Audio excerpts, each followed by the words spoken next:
Hey, this is the Brandon Sanderson 2025 Writing Lecture Series. We are on Plot Week 2 here. So today, this is more of a survey class, meaning I'm going to go across a bunch of different methods people use for plotting their stories. I'm going to talk briefly about each one. These are tools for you to do further investigation on and to try out yourself. I'm not going to go too in-depth in any of them, but hopefully something in here sparks with you in a way to help you make your stories have a stronger plot. All right, welcome to Writing Science Fiction Fantasy. That was some only moderately enthusiastic applause. I sense that the semester is well underway. And it's still January, and you're like, man, wait, it's still January? That's kind of like the theme of January in Utah. It's still January? And then February arrives, and you're like, it's still January. We're going to talk about plot today, our second one. So the idea this week is, last week we kind of talked about philosophy of plot, the idea of progression and payoffs and, of course, promises. Today we're going to look at some models that people use for plot, each of which being ones I have tried in the past when I've been working on stories, so I can talk about them in an educated way. We can't spend a lot of time on any one of them. Because of this is, was that no, it wasn't a phone call. Sometimes I answer it if it's a phone call. Doesn't happen as often anymore. Everyone's phones are on silent. For the longest time, I could go and do all sorts of pranks on my wife by changing her ringtones. But nobody uses ringtones anymore. But yeah, so we can't delve deeply into any of these. I can give you a survey of different types of plot structures and why they might work for you. As we talked about on the first day, you need to be doing this yourself. I would recommend trying some of these, particularly if you're having problems in this area. If you're not, maybe you don't need to try them. Maybe you've already figured out your own thing. So there's a smattering of these that are dealing with more discovery writing ideas and some that are structured to hang a story on. Neither, once again, is necessarily a better method than another to write a story. The best method to write a story is the one that makes you consistently produce the type of thing that you want to be producing up to your current skill level, all right? So this first point on here is just to give you a reminder of what you're looking for in a plot. A plot is there to provide conflict. I don't know if you heard this adage back in school, back in your high school days. I did. The adage of the king died is not a story, it's a fact. The king died and then the queen died of grief is a story. Neither of them are actually stories, but the idea is that the conflict and the struggle is what makes a story, not the sequence of facts. Events aren't a story. The struggle and what's happening to the characters emotionally and through their character arcs as they work with that struggle, that is what makes a story. So you are looking for conflict. You're looking for ways to show progress to the reader through your plot, that things are happening. Progress can be regressive, right? The status quo is changing. Facts are being learned. Other things, like characters can be backsliding, and that counts as progress for a story.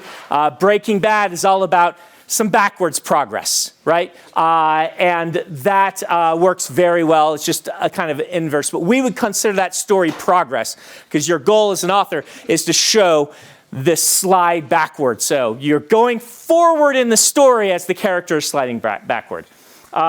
There's a little adage that I have that can help you with figuring out how you can kind of turn events into plot, lowercase p plot as we're talking about it.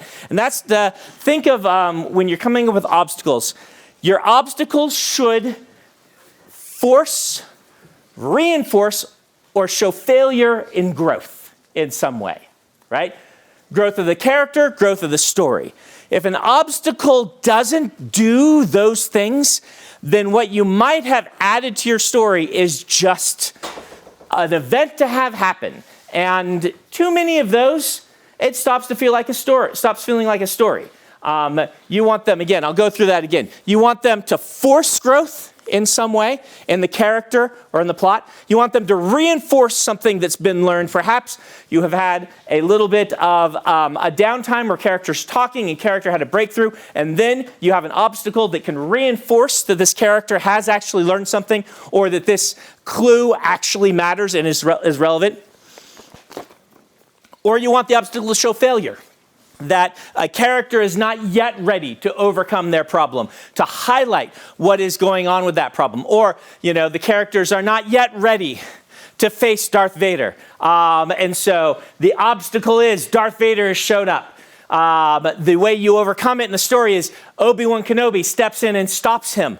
But then the characters aren't ready to face him, so Obi-Wan Kenobi dies. And so it's an escalation. Growth is being forced upon the characters because they no longer have their the wise mentor. Same thing happens in Lord of the Rings. Face something they're not ready for, wise mentor dies, you've gotten through it, but it's going to force growth on the characters because now the person that's kind of been keeping them all together isn't there to keep them together anymore. So, think of obstacles as having a purpose in your story other than just being entertaining in themselves, and maybe that will help you to start to use events to become plot. The first one we'll talk about on here is I've started using Dan Harmon's story circle instead of the monomyth.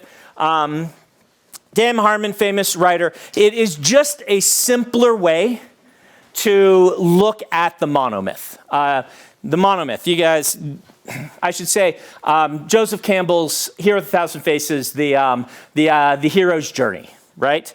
And Dan Harmon, I found a few years ago, has boiled this down really well into simple principles that make sense. And so you can just Google Dan Harmon Story Circle, and you will get the same image that I like to reference when going with this. And so the idea, let's talk about the hero's journey.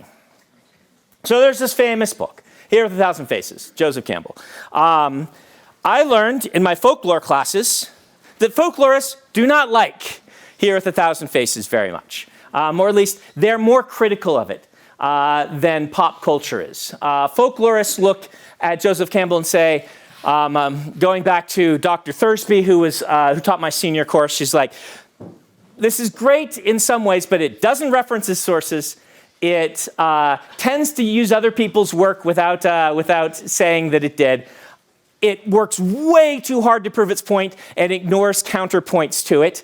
And it pretends women don't exist. Not odd for books written during that period, but they're just, Cinderella follows the hero's journey, but it sure doesn't talk about that very often, and things like this. I think of those for this class's purpose, because we're not a folklore class, knowing that Hero with a Thousand Faces tries too hard is a really useful thing to know. I have read the book and I agree. Lots of interesting things in there, but the idea that every story or almost every story can be put in this same rubric, I think is going too far. And in fact, I think that for writers, anything I talk about today could potentially be destructive. Because if you treat any of these frameworks as sacrosanct, if they start to become if you start to become a cook instead of a chef, if you look at each piece of this and say, well, I have to have that, then you can actually do things that don't match your story very well. And my classic example, those who have watched these lectures before know that I go back to this well because it's such a perfect one, is George Lucas. George Lucas is a legit genius. Star Wars to this day is just like, we will probably reference it today. I often do. And he was he is, but when he was working on Star Wars, he's kind of passing that along. amazing world builder, really good leader, innovative in technology, and all of these things.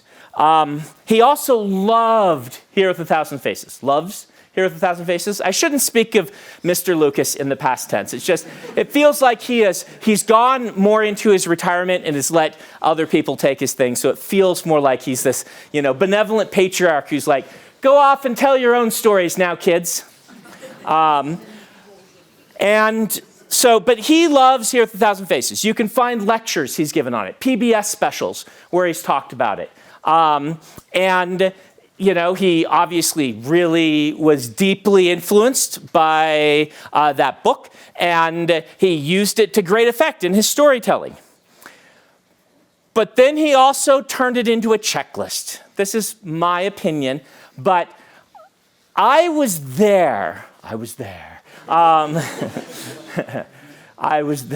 Suddenly we're bouncing between Lord of the Rings and when men failed. I was there. Hey guys. I was there opening night for Phantom Menace. I am old.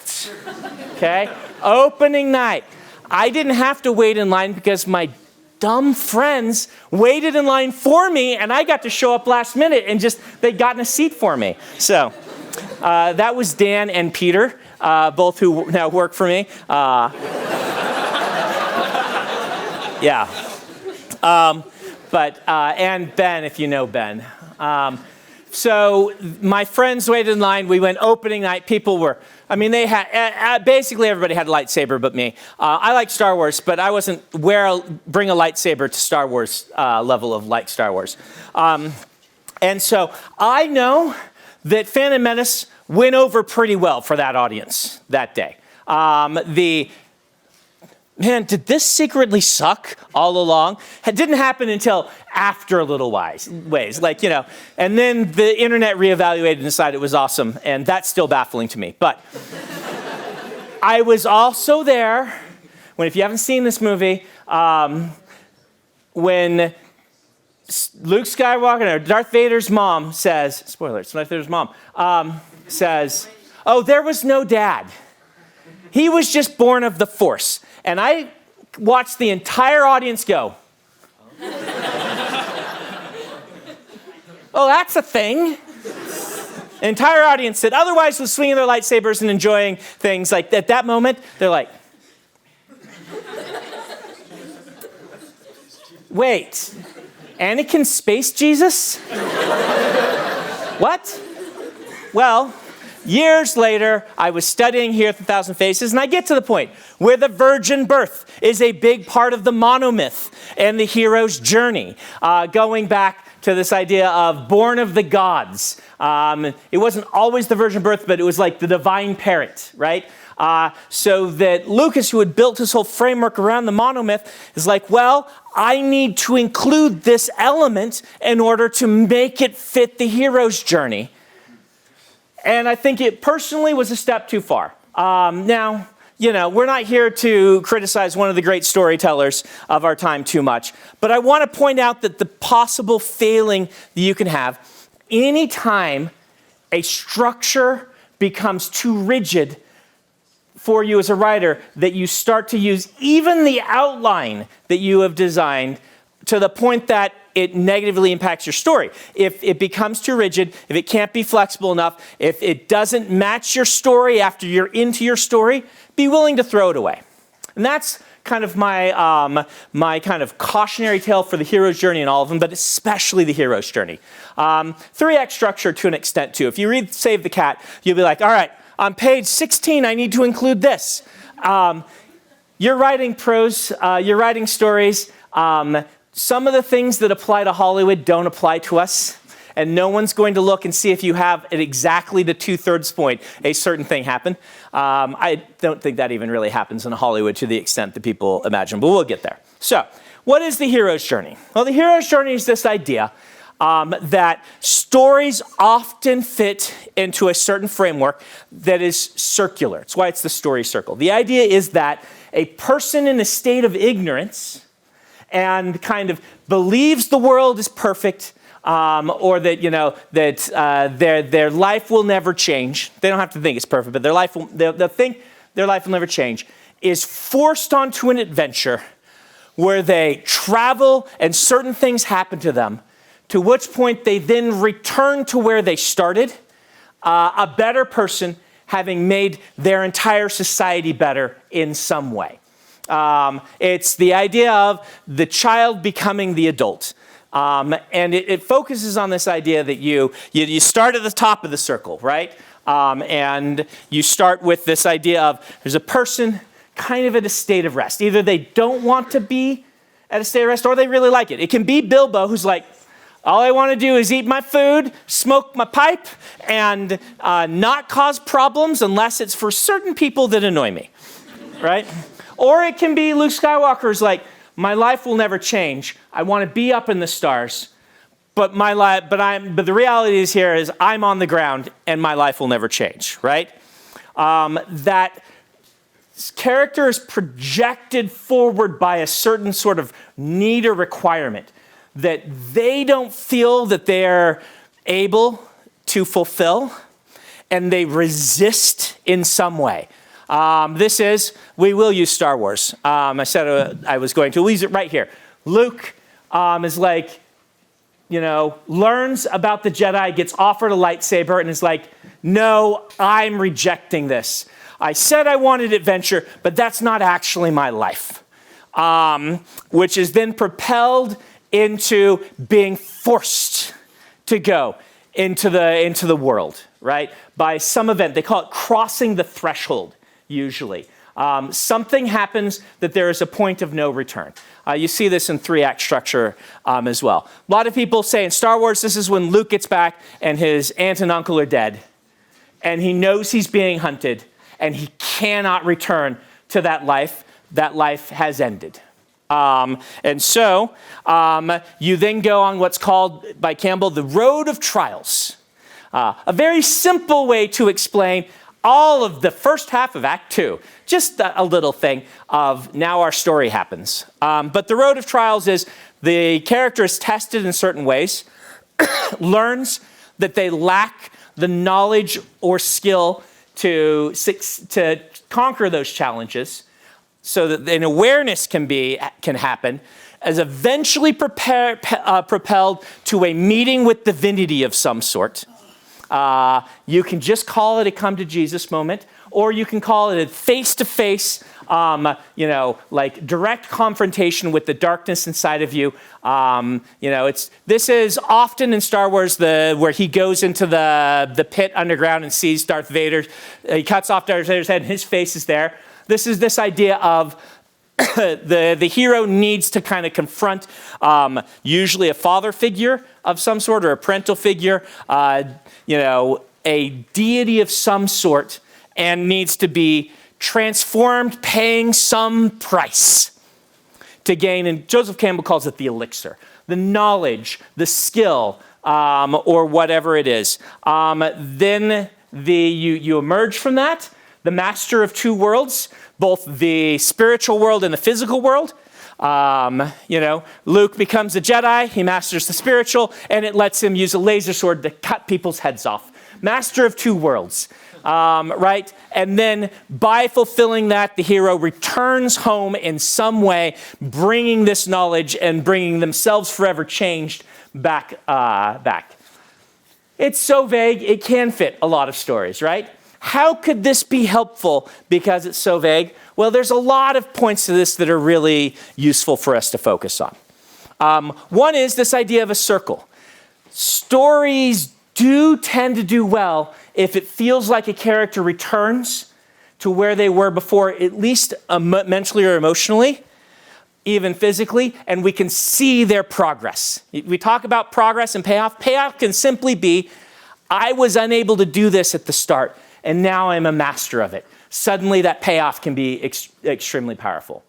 And it really gets into this idea of the hero's journey is about learning and obtaining things that you need, but you don't quite know it yet, or you're not willing to reach for it yet. Tons of people have written way more on the hero's journey.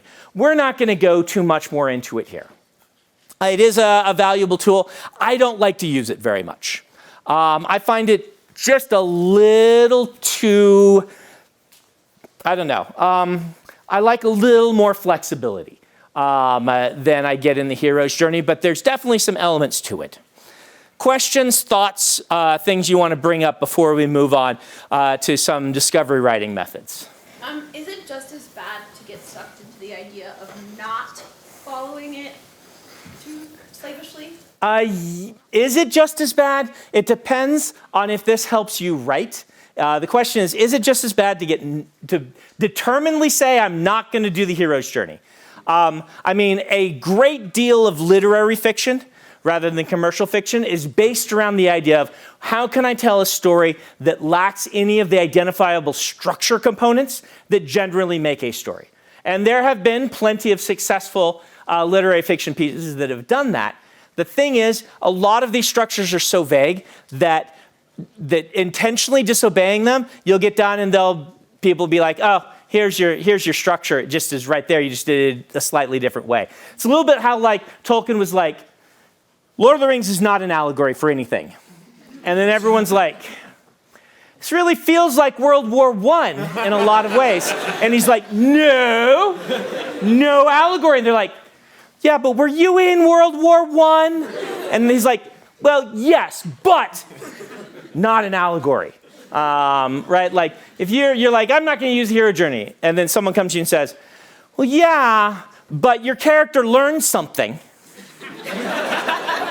You're like, oh, well, that's part of the hero's journey. Yeah, that's why the hero's journey is a little bit vague. Hero's journey is characters learn stuff and get better. And so, yes, you can indeed tell a story that doesn't follow any of these beats, but I would not be slavish about it unless you really want to do an art piece and you can really figure out how to do it. Mostly tell the story that you want to tell and don't stress too much if it shares some DNA with other things.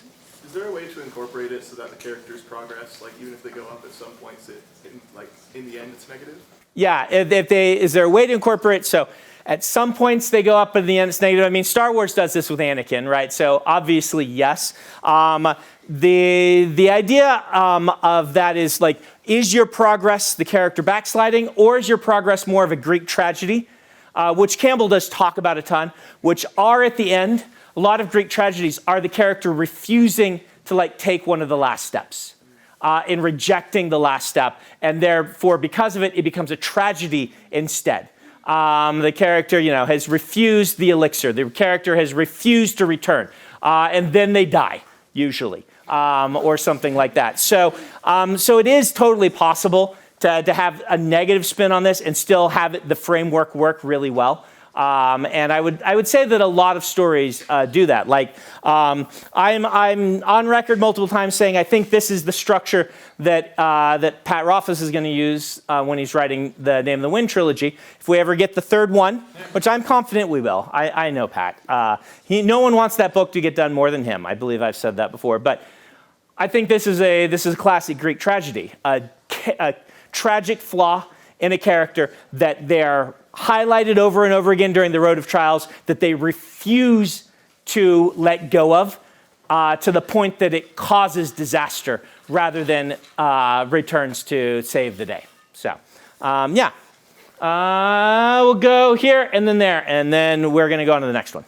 So how often is it done, or feasible would it be to chain and layer multiple hero's journeys together? Yeah, how feasible is it to chain layer multiple? I would say very feasible. I think you can argue again, one of the reasons Star Wars is so good is because I think it's doing the sort of thing that you do with a series in particular. Movie 1, which is actually movie 4, but whatever. Movie 1 is its own circle, but it is also the first act of a trilogy in which Luke has only just, if you kind of watch that movie at the end, he's accepted the calling to be a Jedi.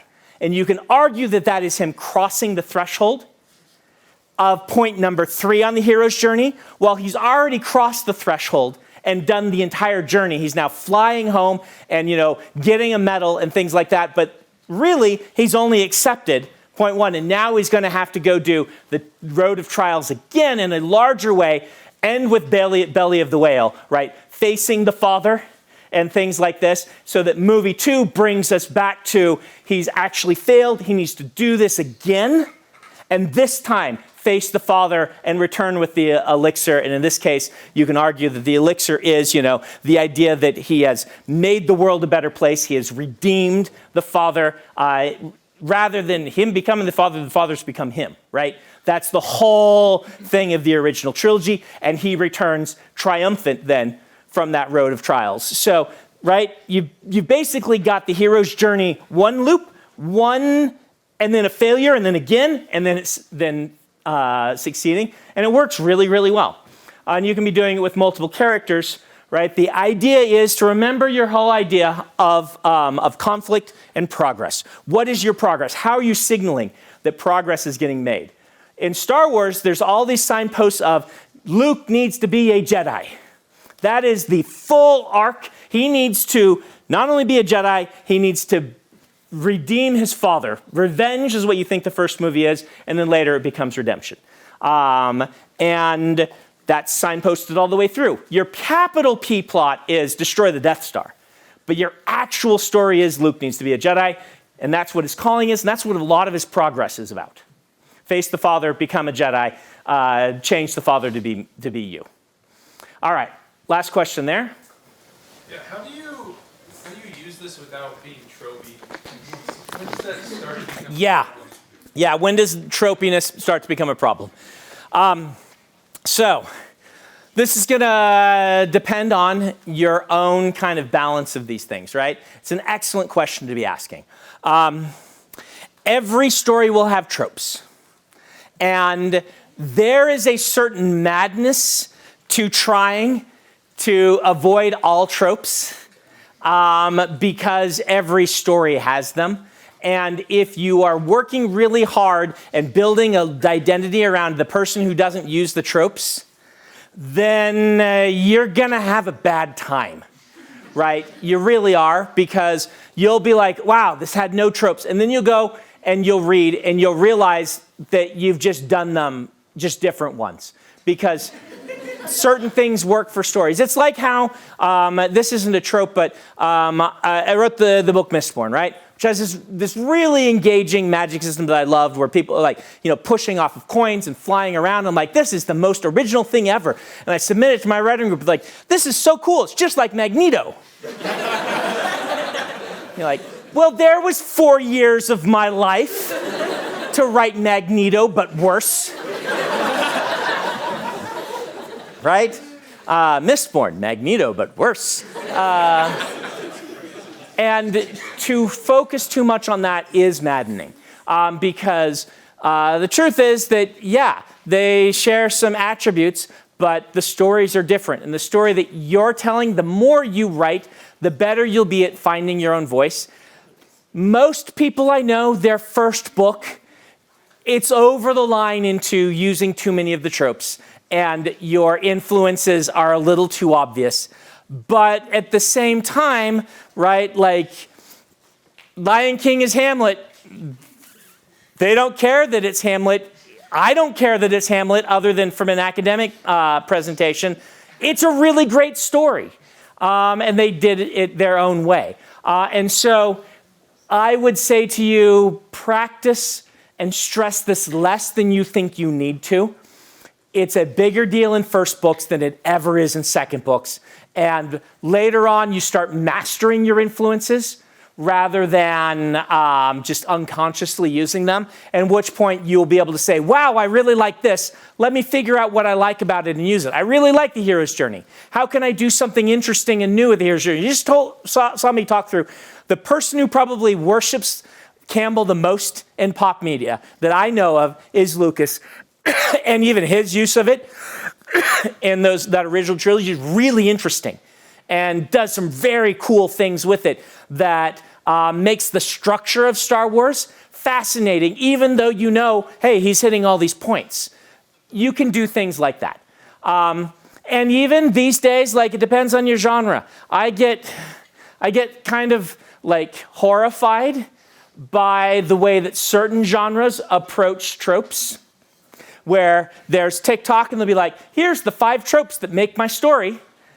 And that's really appealing to some readers. Some people who like certain romance novels, did I mention this already? You can go to the Amazon page and it'll say, this is a happily ever after with no cheating, and none of it'll list the things that don't occur in it, right? And what do. And that's like before the summary. So that the reader knows that, they can throw away this book if it doesn't match before they even, that kind of horrifies me as a reader, because that's not how I approach reading, but that works for a lot of people. So the answer is, don't stress this too much. Find your own path, but particularly if it's your first book, you could do way worse than leaning hard on one of these structures and going too hard on them. You'll find that in character and world building, you will stretch further naturally, and in so doing, make the story your own. Okay? Let's talk about yes, but, no, and. So this is another famous one that I believe comes from Hollywood originally. And this is the idea that stories are a series of escalating incidents, not just incidents. And that escalation causes progress, a natural sense of progress, because it can only escalate so far before it comes to a head. And people using this who are generally more discovery writer will be asking, they'll come up with events and then they'll let them cascade into one another so they get more and more in line with the story you're telling. What do I mean by that? Well, screwball comedies, they get more and more ridiculous, right? So that an event happening at the end of your story, for a screwball comedy that my wife just made me watch, it's her favorite, the characters are in a room with mobsters shooting at them, with top secret plans, and with rocks. You can now tell what this is, that are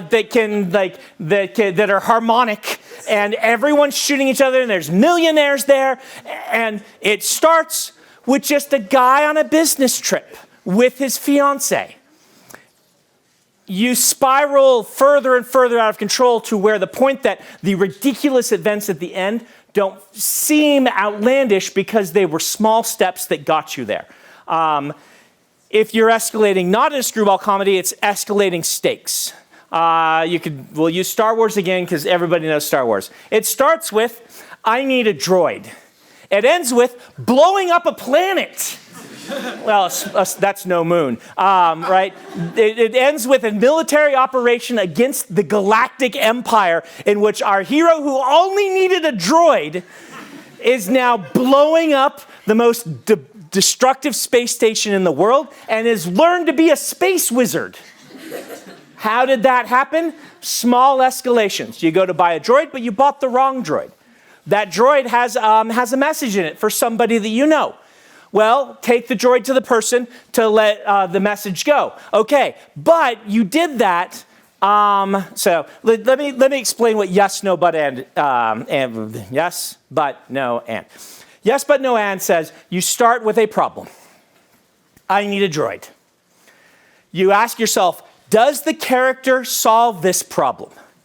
And the answer in this case is yes, but he got the wrong droid. You could also argue this is no. He got a droid, but it's not the droid that'll work for him. But I think this is yes, but. Yes, but. You answer it either with yes, and you add a complication, or you answer it with no, and you add a complication to start spiraling. So yes, but it's a secret droid that has a story for Obi-Wan Kenobi. All right. Can Obi-Wan Kenobi solve the problem? No, and you're being hunted by the Empire, and they've killed your aunt and uncle.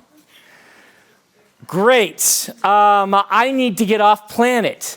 Do we know how to get off planet? Where to get off planet? Yes, but the guy that you hired to get you off planet is a scoundrel who shot first and is only interested in money, right? You can see how this is. So now we're off planet. You're like, all right, we just need to get to this place where we can deliver the plans and we'll be safe. Do we get there? No. And you get pulled into the Death Star and there's a giant evil space wizard samurai there who killed your father. Right? Like you can see how by the end you're blowing up. That's no moon, whatever it is, a giant space station. Yes, but no and's whole goal is to keep you focused on making things worse and worse and worse. This tends to work best in shorter fiction. Escalating across a 400,000 word book is a lot more difficult than escalating across an 80,000 word book. It's the reason why a lot of thrillers tend to be in that 80 to 100 range. And if they go longer than that, this sort of constant escalation, constant hyper, the pacing is so fast. Everything's always blowing up. Someone's always chasing you. You run out of gas on that stuff. But it can be a great way to tell a story, particularly in the short term. You're like, I need to get them from point A to point B. Let's do some yes, but, no, and really escalate some things in small ways for each of the characters, building this conflict and this tension. Particularly if you keep in mind, like, the character's problem is this. They need to learn to be more caring. Do they solve it here? No. And this. Do they solve it here? No. And this. Okay, they try a smaller thing. Does that work? Yes, but you can see how you can kind of use this to give your sense of progress through the course of the characterization. I'm actually going to skip over 3-act and just do the other one that is really good for discovery writers I've found. And that's the try-fail cycle / points on the map is how I like to talk about this one. This is the method that Robert Jordan used to write books. Robert Jordan was a hybrid between an outliner and a discovery writer, but he veered toward discovery writer. Like he was, if there's a line, he's over here. And you can tell that by when I sat down with his wife and with the owner of the company, Tom Doherty, and they were reminiscing about the Wheel of Time. And when Robert Jordan went in to pitch a 3-book series that was the Wheel of Time, for those who have read it, I wrote books number 12, 13, and 14 to finish it off, right? And his 3-book outline ended with the last part of book 14 that he had written and left for me. It's not like he just said, well, we'll get there and then add more on top. No, it just took him 14 books to get through the 3 books because he kept yes, but, no, anding all this way through. He would call it points on the map, though. He'd say, I know I'm driving to Washington, D.C. on a road trip. And I know what I want to see in Washington, D.C., right? I want to go and see the Lincoln Memorial. That's kind of the equivalent of you saying, all right, I know that I'm going to write a book about this character who has to fight the Dark Lord at Mount Doom for the fate of the world. And he'd say, I also know that along the way, on my road trip metaphor, I'm starting in, let's say I'm starting in Utah. I know that I want to see I'm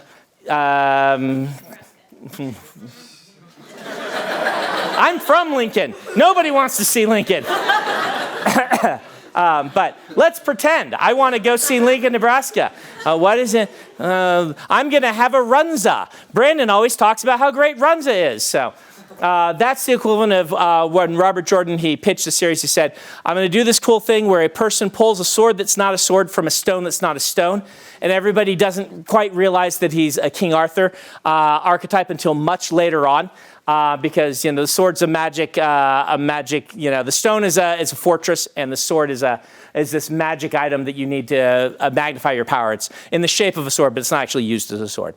So the sword that's not a sword from the stone that's not a stone. He gave that away a little bit by naming everybody after people from Arthurian legend, except for the ones that are from Norse mythology.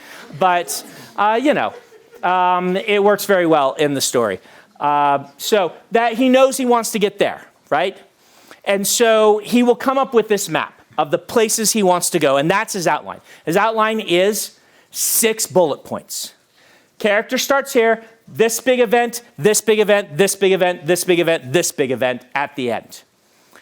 And then he'll be like, I'm going to discovery write myself between points 1 and 2 and see how long it takes me.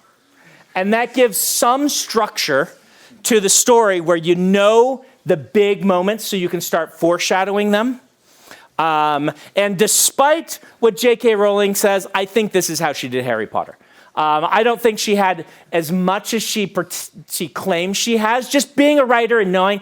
But I do think she had points on the map. I do think she said, I know I'm going here. I know this is going to get revealed. I know this is going to be revealed. And those things she foreshadows really well because it can really help someone who's discovery writing have an ending in mind and be able to work on some of this progress and payoff as they go.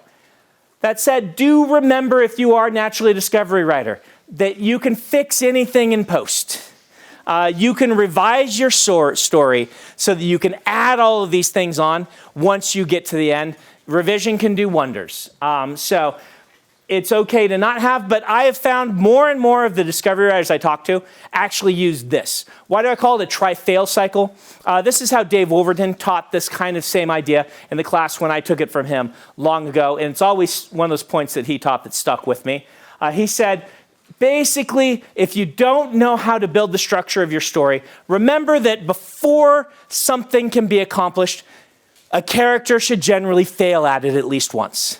In an ideal world, depending on how hard this thing is, they fail at it twice or 3 times, and they should try the most intelligent things you can think of and and execute them cleverly, and either fail because of their personal flaws or lack of skill, or fail because they've been out thunk.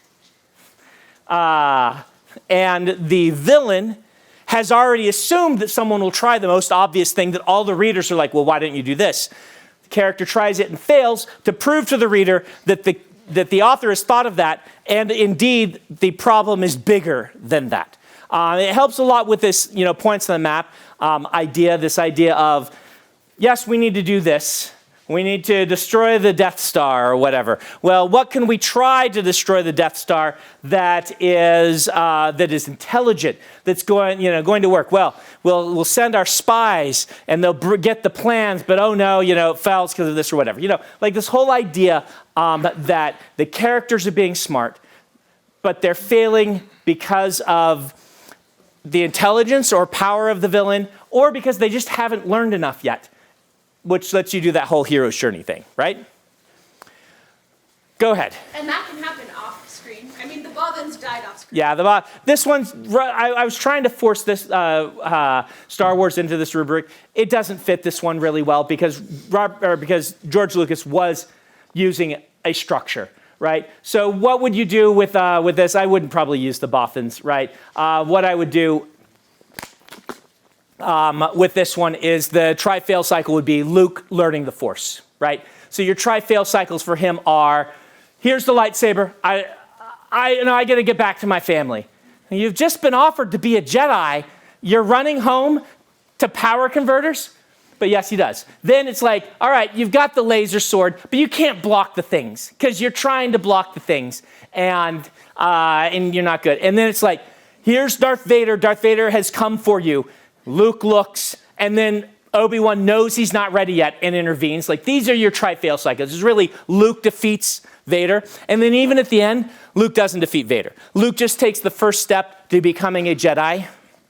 And Vader gets yeeted, as my kids would say, into the next movie. Yeah.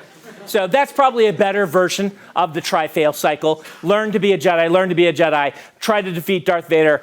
He fails at defeating Darth Vader in one spectacular way before he succeeds and has several little incidents along. And that really, if Luke hadn't faced Darth Vader, got his hand cut off and failed, that whole trilogy would just not be as successful or as interesting because that failure taught him so much, right? Obstacles force you to learn if they're used correctly. Yeah.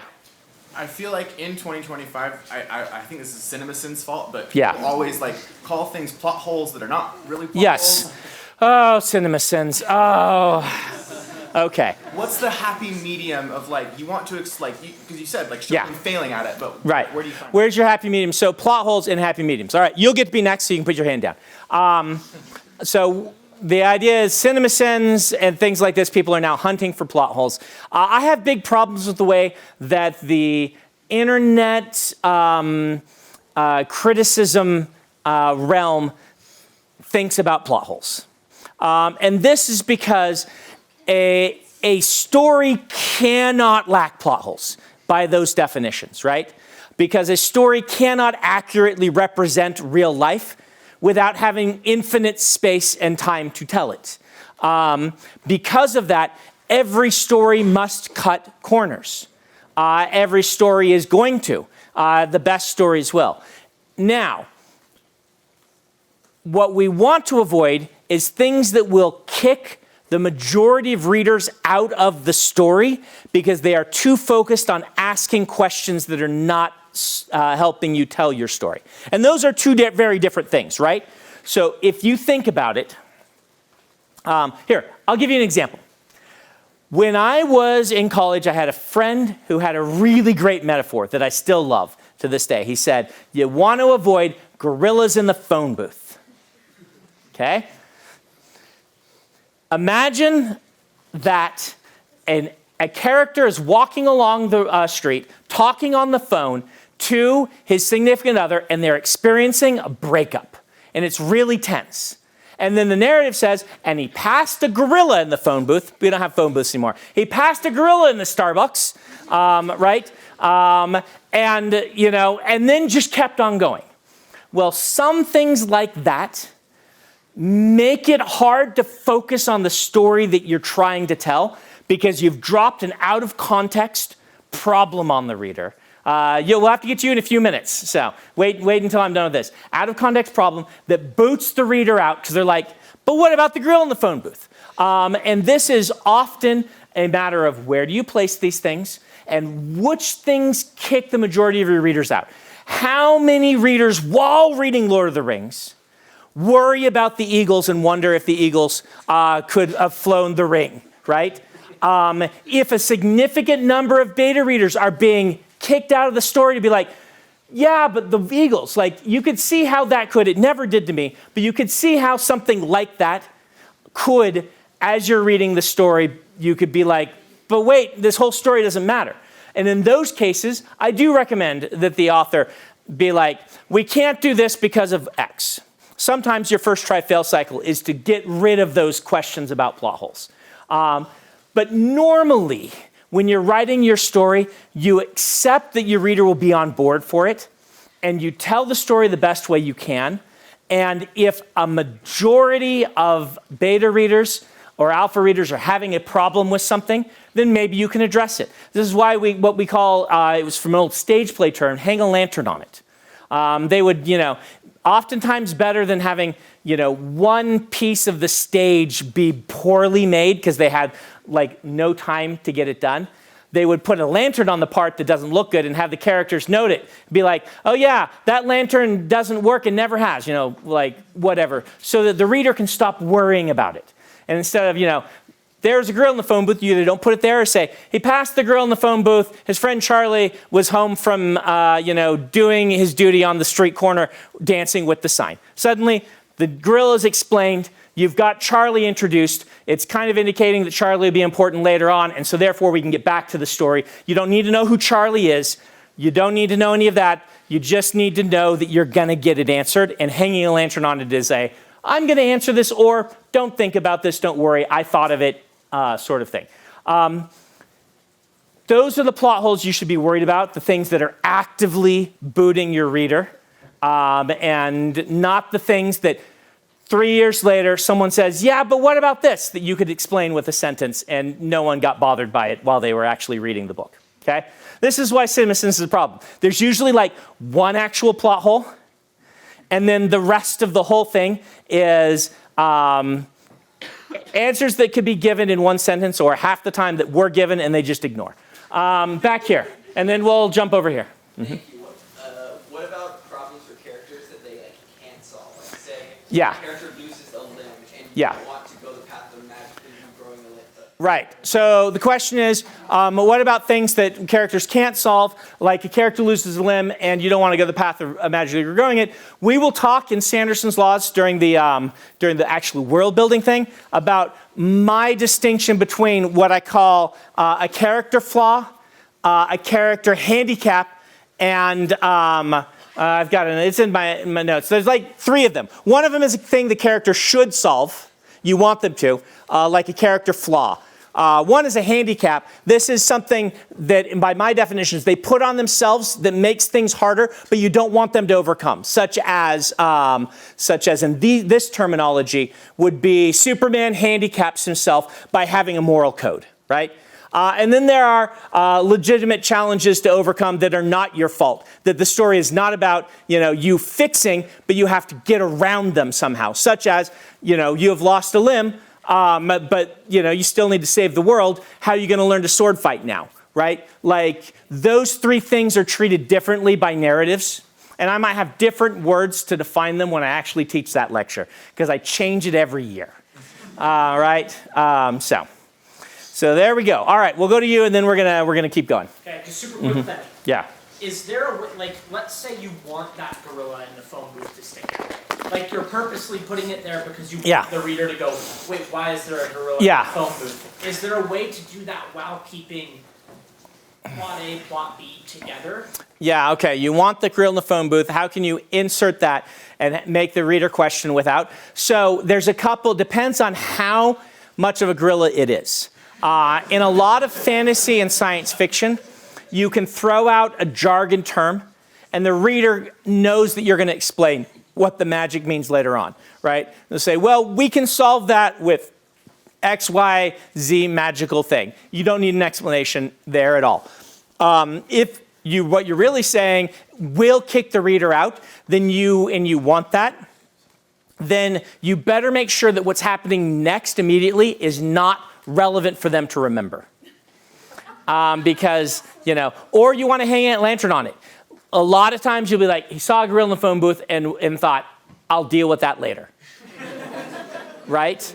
You see a lot of narratives do that with gorillas in the phone booth. And sometimes that's your story promise. Your promise says, this story is weird, right? Like Hitchhiker's Guide to the Galaxy, there's a gorilla in the phone booth like every few pages, right?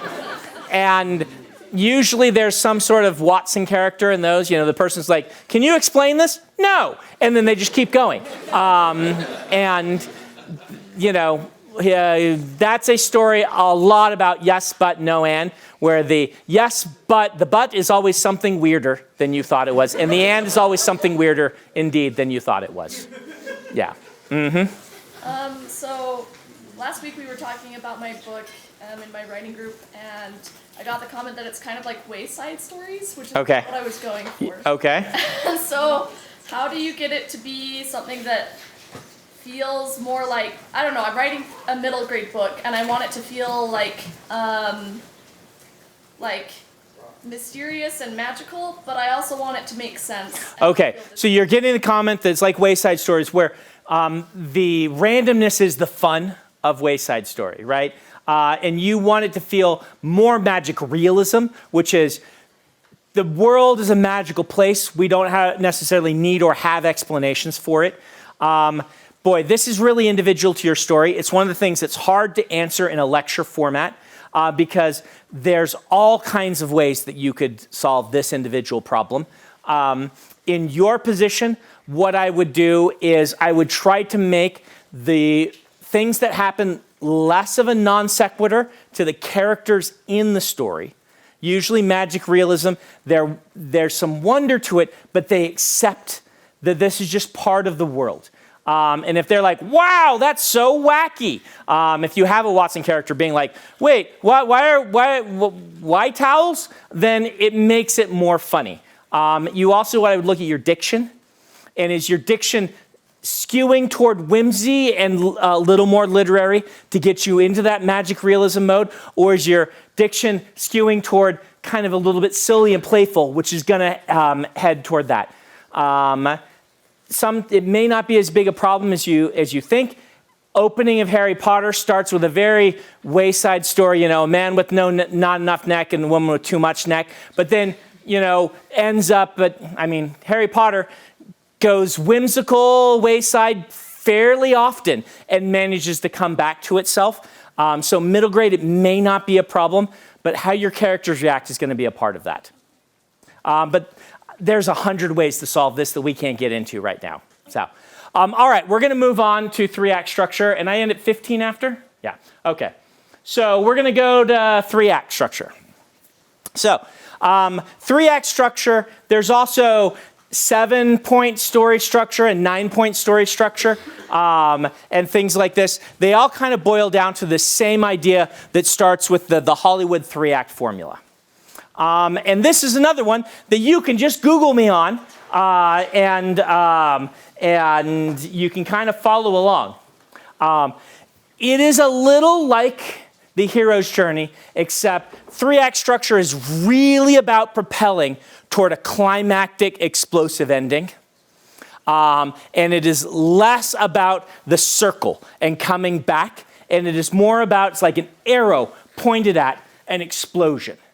And it is really focused around the idea of conflict and things going wrong. It works very well, once again, if you follow the kind of formula more strongly, it works better for shorter stories. Not just short stories, shorter novels than it does for longer ones, but the whole concept of acts and what the first act means, what the midpoint means, and those things is really relevant to storytelling all around. So 3-act format, it's 3 acts. It's actually 4 acts, but they like 3 acts so much they keep it that because the midpoint really divides the middle act into 2, and usually the middle act, the film majors back me up on this, right? They're like, it's 3 acts, but the first one and the last one are short. The middle one's double length and has a big beat in the middle. You're like, that really feels like 4 acts. They're like, no. Yeah, is the midpoint the most important point? Yes. Yeah, it's kind of like 4 acts, but they call it 3 acts. So your first act is where you're going to try to get most of your exposition out of the way in a 3-act format. You're going to try to introduce a character, you're going to introduce a need, you're going to introduce a status quo. And the big thing that a lot of people in Hollywood talk about that I do really like is the idea of what's the big question? Joe Russo, who is one of the directors of the Avengers films, among other things. When I got a chance to chat with him about story structure, this was the #1 thing he highlighted. I'm like, so what's the most important tool for you in telling stories? And Joe said, the dramatic question.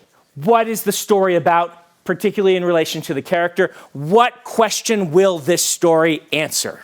That he feels is the key to breaking a story. He says that every story that he's told has benefited strongly from knowing that question up front. This is something that a lot of the books on writing screenplays will talk about. They'll call it, what do they call it? The dramatic question? They've got a term for it. Major dramatic question. Your major dramatic question. If it was going to, Star Wars, the thing is, most have multiple, but you could be like, will Luke succeed in becoming a Jedi and getting vengeance for his father's death? Is probably your major dramatic question, because that question needs to be asked by the end of Act 1. And most people agree the end of Act 1 for Star Wars is when he finds his aunt and uncle dead and he cannot return. It's again that whole idea of the hero's journey. So you want to be asking that question. The question needs to be asked. It doesn't mean, like, a lot of stories, Indiana Jones, like, the cold open is not Act 1, right? The cold open moving into, will Indiana Jones find the lost ark? And, that becomes your dramatic question at that point, rather than, will Indiana Jones get through this cave that's full of tarantulas that spin webs and hang on them for some reason. So Act 1 then involves what they call the inciting incident. The inciting incident is not kind of your like propel you out of the out of Act 1 into Act 2. The inciting incident is just this thing that starts causing a cascade of events. In Star Wars, it is probably Leia and sending the droids, to try to take this story, these plans to Obi-Wan Kenobi. Help me, Obi-Wan Kenobi, you're my only hope. Inciting incident. Droids land. Because the droids land, Luke's able to find the droids. Because Luke finds the droids, he ends up with Obi-Wan Kenobi. Because he's with Obi-Wan Kenobi, he's not there when the stormtroopers kill his family. Because they kill his family, he's required to go with Obi-Wan Kenobi to try and find the princess. Because he goes with, right, the inciting incident is this thing that starts a cascade. And a lot of Hollywood formula, they focus on this thing quite a bit.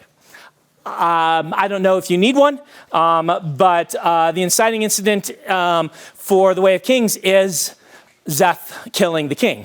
And things just start cascading a lot from that.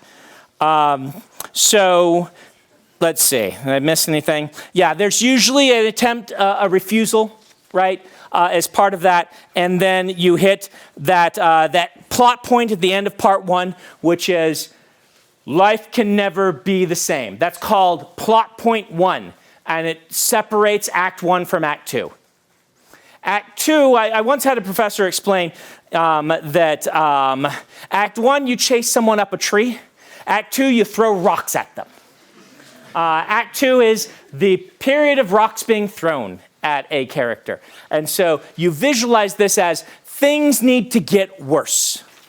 Everything the characters try makes the problem worse in some way, and it is called rising action. Everything's always getting worse, and the characters don't have the skill, knowledge, or to solve these problems yet. This is kind of your progress, right? You're identifying, they can't solve the problem because they cannot solve the mystery because Hercule Poirot does not yet have all the clues to tell him who it would be. Therefore, Poirot. I really like Poirot. They're good books. But he can't solve the mystery because he didn't have the answers yet. So he therefore must spend the story getting the answers. While things in that case escalate, and a lot of the escalation in mystery is, I thought I had the answer, but I don't. Am I going to be able to solve this problem before there's another murder? A lot of times there is another murder. Even if there's not, there's this rising tension of I'm trapped in an enclosed space. Someone's committed a murder. My every theory is wrong. Is this the case I'll fail? Happens a lot to established detectives. So then you hit your midpoint. And your midpoint in Hollywood structure is your big twist. Does not have to be a surprising twist, right? Your big twist, everyone says the midpoint in Star Wars is they arrive to Alderaan and Alderaan is gone and they get pulled into the Death Star, right? Suddenly the story takes on a completely different feel. No longer are we just getting these plans somewhere.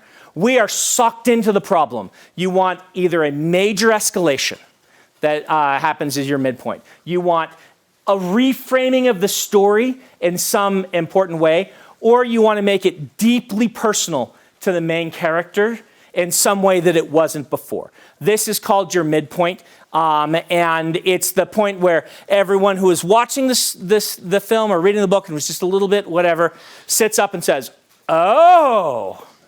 And that, again, that can be a big surprise. But it doesn't have to be. It can be a big escalation instead.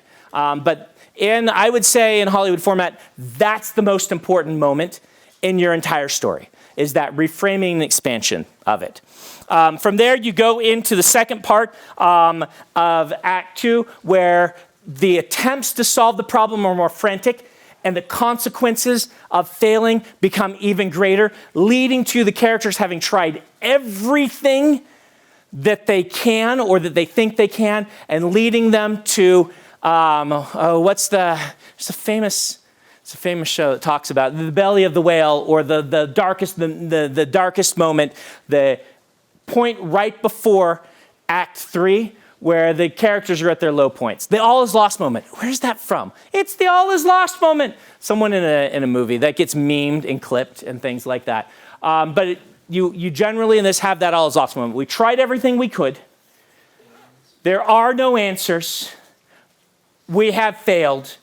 And then something they've learned along the way or accomplished along the way makes them realize, wait, no, there is one last thing we could try. And that propels you into Act 3, where you set it up that this is the last chance. There is no more trying. If you fail now, it is the end. If you fail now, the Death Star will destroy the Rebel base. And the story, there's no more story. We have failed. And then they either succeed or fail in a climactic moment that you have pointed the arrow at from the beginning. In Star Wars, once again, that arrow is, we have a hole in the Death Star that you can, the plans have a secret. And then it ends with Luke exploiting that secret while accepting his destiny to become a Jedi by rejecting technology and embracing tradition, right? And so, boom, literally, you have your climactic moment. Hollywood formula works pretty well. I like it a little bit better than the hero's journey personally, partially because everyone has their own interpretation of it, and every essay you read on Hollywood formula is going to present it in a different way. The Bible of this is a book called Save the Cat, but Save the Cat is referenced less often than all the people who learned from Save the Cat who made their own versions of it. And so learning kind of this 3-act, this is how to create a Western-style story structured in the way that Western-style audiences expect them to happen. You do not have to, at any point, follow this, but it is the big one. Yeah, we'll go here and then over here. So my question is about adaptation. Yeah. The Lord of the Rings, to me, I feel like it is the quintessential discovery story. Okay, yeah. I don't know if you agree with that, I like your thoughts, but Peter Jackson adapting it, I feel like he's adapted it into this Hollywood 3-act structure where things happen, and then in the final film, they're like, well, let's go to the Black Gate. Let's try and draw Sauron out. Would you say that that's like, how do you feel about like that relationship of like adaptation? Yeah. From like one plot point or one plot device into like this 3-act Hollywood and translating in between? That's an excellent question that might be too big for this class, but I'll give a stab. How do I feel about adaptation? I do feel that film is a different medium, and you are going to have to change things to film. And I feel like book to film where people refuse to do that often leads to other problems. There's a reason why I think the third Harry Potter film is stronger than the first two. And I think it has to do with more liberal adaptation to match the medium better. That said, we've had a lot, and I mean a lot, of people poorly adapting source material in the last 10 years as the streaming boom has happened. And that's how we end up with Master Chief in a romance with a member of the Covenant. Where's my Halo homies? Right? It's okay, you need, when Villeneuve made Dune, there are things he decided to cut. And some of them are different from the choices I would make. I've talked about it. Movie 2 deciding to half keep the time jump and half not leads to some interesting storytelling problems for Dune 2. I still think they're both 10 out of 10 movies. For a book that is virtually unadaptable, even if you're David Lynch, right? And so, I think that they have to be different things. Now, Hollywood is going to Hollywood, and you could make an argument that The Lord of the Rings, as more of an episodic, mid-century, you said exploration story, which I'd agree with. The Hobbits go here and discover and explore Tom Bombadil. The Hobbits go here and explore and discover this thing. And it wasn't really meant for 3-act structure. It wasn't even meant to be 3 books. that in some, there are costs to that, right? I think movie 3 is largely weaker than Return of the King as a book. Movie 2 is as strong, I feel, and it really fit the format well. And he managed to make movie 1 and 2 just surprisingly strong films, making them fit the format, but it didn't work as well for 3, but it doesn't matter because the scenes on Mount Doom between Frodo and Sam are just so good that we forgive him, right? It's okay to have one 9.5 in a trilogy of 10s. We'll let you have that, Peter Jackson. But you know what I'm saying here? Like, I'm not sure that there is a line there. There's a whole continuum. It depends on the property, the person adapting it, what their passion is, and what matches for the actual story that's being told. Yeah, I promised you I would get over here. Did I? Yes, there you are. Mm-hmm. Okay, I was just wondering, when you were kind of like, I don't know how to say this, like growing up in your writing process. Yes. Like how aware of like these like three-act structures and things like that, how like conscious of them were you as you were trying to do them? I would say that I was not early on very conscious. The more I grew, so let me, we're going to do this last question. Everyone else write your questions down, and I'll try to get to them next week. But let me tell you something I learned from a video game streamer. Well, no, a card game streamer. I learned this from a guy named Louis Scott Vargas, who plays Magic the Gathering. Yeah. He was talking about how you learn to be a better player of a card game. And he says, when you learn your first rules of a card game, it is just really hard to keep those rules in your mind.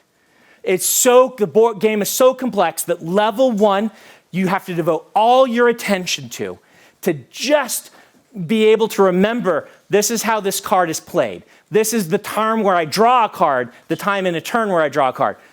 As you play more and more, those things become second nature to you, which leaves room in your brain to level up and to start focusing consciously on other things. And the better you get, the more that becomes instinct, and you can then focus on something else. Writing, I think, is the same way.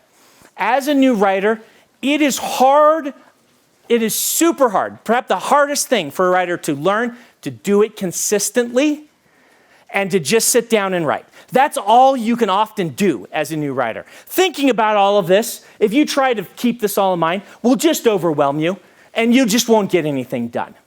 As you build habits in your writing more consistently, you can then start to say, well, what is this story about? And you can start to kind of ask yourself the kind of great dramatic question and explore that. As you start to do things like that naturally, as you start to pace naturally, figure out where chapter breaks feel right to you, these things will become second nature, and you can start to focus on even higher level and higher level things. So a lot of this right now I'm giving you as tools to use later on. And depending on where you are in your journey, or to use as diagnostic tools for what's going wrong, or to help you build an outline. But don't stress keeping this all in your head as a newer writer at the first. You will not be able to. And so don't worry about that. Worry about what you can do, and each time you feel like you're ready to level up, add something else you're going to focus on until that starts to become second nature to you. All right? We're going to get to the last one here, which is the structure, the structure model, using a structure model. I really like this one, simply because this allows you to practice your chef versus cook. Structure model is you look at a subgenre. You're not looking at like adventure. You're not even really looking at necessarily spy movies. You're looking at a specific kind of heist. You're like, I'm going to identify all of these books that I love that do this specific kind of heist. And I'm going to take it and use it in a science fiction story. This is I love Hamlet. What's great about Hamlet? What other stories do revenge stories about, a person restoring themselves to their father's throne? Like, who else has done this? What can I do with this? And you spend a lot of time kind of researching these, and you build out the points that work really well, that don't all have to be there, but that, are points along the way, and you start adapting that to your story. I don't have a lot of time to go in this one, but this is one of the ones I used for The Way of Kings.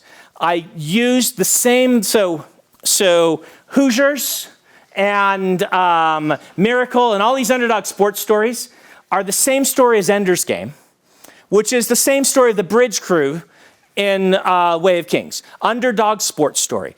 Pitch Perfect and Way of Kings use the same plot structure, okay? Right?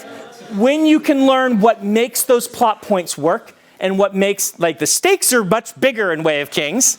I don't think they're getting executed in Pitch Perfect very often, but the idea of we've got a team who are, it's Cool Runnings. Nobody's good at what they're supposed to be doing, and there's a coach who can come in and get them all focused and get them pointed in the right way so that they can pull off the impossible. That's a type of plot structure that I identified and said, I like this. Why do I like this? What makes this really work? And I spent years kind of reading these things, watching these things, building what points I think work, to the point that I could take that and I could use it as a structure to tell part of a giant epic fantasy story in a way that worked really well, because I knew I could see the whole plot structure really easily because I'd seen it done so many times, and I could then make it my own. This is a really great method, particularly if you're having trouble with plot, and you are, even if you're a discovery writer, you're like, I'm just going to watch a bunch of these, build a plot that the points of them that I like, I'm going to ignore the dumb ones I don't like, the plot points, and I'm going to adapt that into a new medium, particularly if you take it to a new medium or a new aesthetic, and I'm going to tell my story with that structure. It can be a great way to springboard yourself into telling a great story. That is our lecture for today. Thank you all for coming, and we will next week do a Q&A on plots.